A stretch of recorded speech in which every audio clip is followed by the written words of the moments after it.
ভোটের মুখে দরাজ রাজ্য সরকার। দিনহাটা 2 নম্বর ব্লকের বাসিন্দাদের হাতে জমির পাট্টা তুলে দিল জেলা প্রশাসন। বৃহস্পতিবার দিনহাটা 2 নম্বর ব্লক বিডিও অফিস চত্বরে এক অনুষ্ঠানের মধ্য দিয়ে উপভোক্তাদের হাতে জমির পাট্টা তুলে দেওয়া হয়। এদিন সেখানে উপস্থিত ছিলেন উত্তরবঙ্গ উন্নয়ন মন্ত্রী উদয়ন গুহ, কোচবিহারের জেলা শাসক রাজু মিশ্রা, দিনহাটা মহকুমা শাসক ভরত সিং, দিনহাটা 2 নম্বর ব্লকের বিডিও নীতিশ তামাং সহ আরও অনেকেই। জানা গিয়েছে, এদিন প্রায় 30 জন উপভোক্তার হাতে জমির পাট্টা তুলে দেওয়া হয়। এদিন সেখানে সাধারণ মানুষের হাতে সুবিধা প্রদানের পাশাপাশি ব্লক অফিস চত্বরে চলা যুবশক্তি প্রকল্পের নাম নথিভুক্ত কেন্দ্র পরিদর্শন করেন বলে জানা গিয়েছে। তুলে দিচ্ছেন জমির পাট্টা মাননীয় উদয়ন গুহ মহাশয়।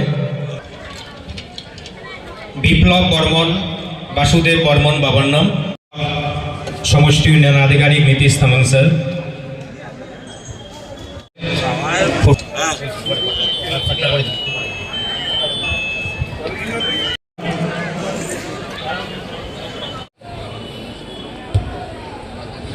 মহাশয়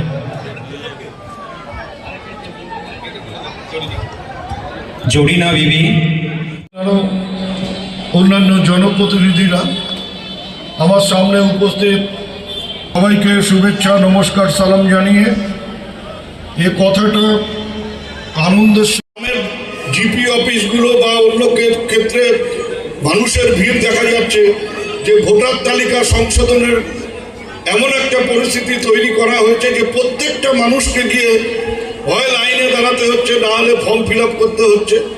আমরা সর্বতোভাবে মাননীয় মুখ্যমন্ত্রীর নির্দেশে এবং তার নেতৃত্বে বাংলার একটি মানুষ যারা ভারতীয় নাগরিক, তাদের নাম যাতে ভোটার তালিকার থেকে বাদ না যায় তার জন্য আমরা সর্বতোভাবে চেষ্টা করছি এবং আমাদের প্রশাসনের যারা বিভিন্ন জায়গায় দায়িত্বে আছেন তারাও সর্বতোভাবে আমাদের এবং সাধারণ মানুষের দিকে সাহায্যের হাত বাড়িয়ে দিয়েছেন।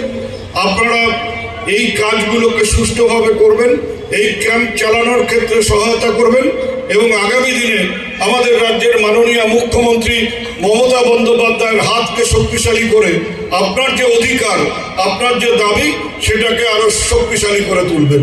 আপনাদের সবাইকে মানুষেরা কেমন দেখলেন?